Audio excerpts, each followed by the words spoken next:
Hi friends, I hope you are doing well. Today we'll talk about how to fix or how to solve problem of Babbel app you click on settings. Here we go to apps, default apps, app settings. On above you search about Babbel app and you click here. Then we click on first stop and you click OK.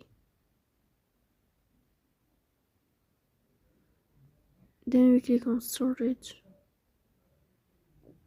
Here you click on clear cache. In the end, you will turn off your phone and you will restart your phone again.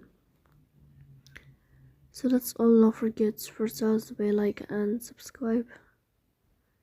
See you next time and thank you for your watching and your